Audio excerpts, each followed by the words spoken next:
یہ ہے ڈیرین گیپ جو کولمبیا اور پاناما کے درمیان میں موجود ہے۔ یہ دنیا کا سب سے خطرناک ایریا ہے۔ اس 100 میل کے ایریا کو کراس کرنے کا مطلب ہے موت کی گھاٹی سے گزرنا۔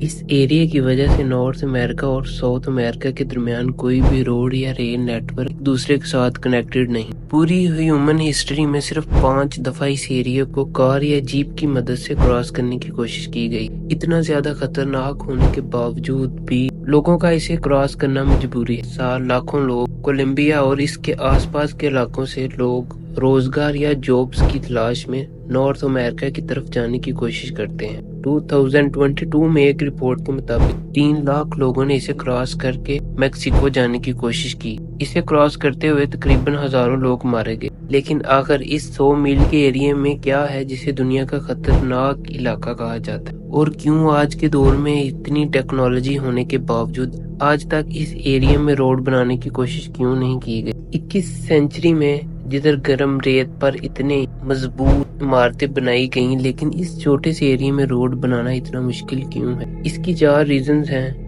سب سے پہلی ریزن خطرناک موسم ہے۔ اس سارے ایریا میں بہت زیادہ گھنا جنگل ہے۔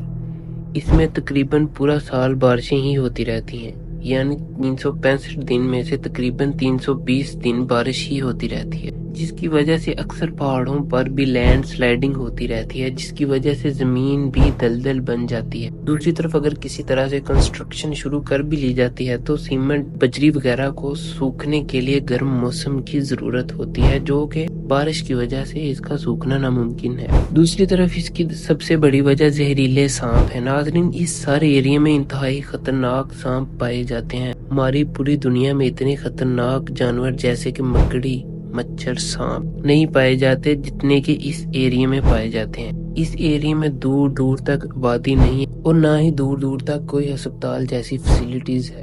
اگر کسی شخص کو کام کے دوران کوئی سانپ یا کوئی بھی چیز کاٹ لیتی تو اس کا علاج کرنے کے لیے پاس کوئی بھی ہسپتال موجود نہیں اور نہ ہی کسی طرح کی فیسلٹیز ہے کہ اس کی جان بچائی جا سکے۔ اسی وجہ سے یہاں سے گزرنے والے لوگ ان جانوروں کا شکار ہو جاتے ہیں یا انہیں انتہائی خطرناک زہریلے سانپ کاٹ لیتے ہیں، جس کی وجہ سے موقع پر ان کی ڈیتھ ہو جاتی ہے۔ کچھ لوگ دریا میں ڈوب کے مر جاتے ہیں یا کچھ لوگ ڈینگی اور نمونیا جیسی بیماریوں میں مبتلا ہو جاتے ہیں۔ ناظرین، اب ایسا بھی نہیں ہے کہ اس ایریا میں روڈ بنانا ناممکن ہو۔ دراصل کچھ ممالک چاہتے ہی نہیں کہ ادھر کنسٹرکشن کی جائے، خاص طور پر امریکہ اور پاناما۔ دراصل 19 سینچری میں پاناما کولمبیا کا ہی ایک حصہ تھا۔ اس ڈیرین گیپ کی وجہ سے کولمبیا کے لیے پاناما پر کنٹرول کرنا بہت مشکل تھا۔ کولمبیا گورنمنٹ کا پاناما سے کنیکٹڈ رہنے کا ایک ہی روٹ تھا اور وہ تھا سمندر کے تھرو۔ اس ڈسکنیکشن کا فائدہ اٹھاتے ہوئے پاناما نے کولمبیا سے آزادی کے لیے موومنٹ شروع کی اور 20 سینچری میں اس موومنٹ میں USA بھی کود پڑتا ہے۔ دراصل امریکہ کی پاناما کنال میں بہت زیادہ دلچسپی تھی اور وہ چاہتا تھا کہ اس کنال کا کنٹرول اس کے پاس ہو، بیکاز پاناما کنال کی کنسٹرکشن سے پہلے ایسٹ کوسٹ سے لے کر ویسٹ کوسٹ تک ٹریڈ بہت مشکل تھا۔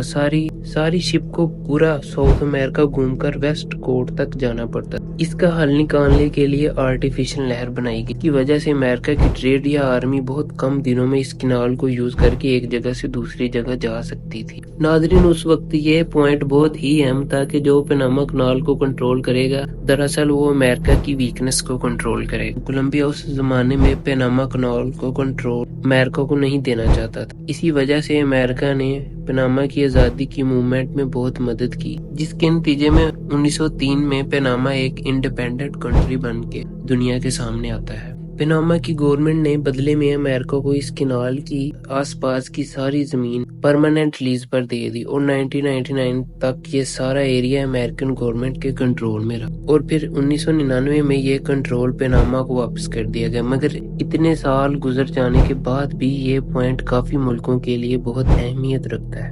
آج بھی پوری دنیا کا تقریباً 6% سیاہ ٹریڈ امریکہ کے درمیان اسی پوائنٹ سے گزرتا ہے۔ ناظرین، یہ کنال اٹلانٹک کینال اور پیسفک اوقیان کو آپس میں کنیکٹ کرتی ہے۔ ہر سال تقریباً 13 سے 14 ہزار کارگو شپ اسی راستے سے گزرتے ہیں۔ اسی وجہ سے اس کینال کو زیادہ تر امریکہ اور چائنا ہی یوز کرتے ہیں۔ دوسری طرف ناظرین، اگر دوبارہ ڈیرین گیپ کی جانب آئے تو یہ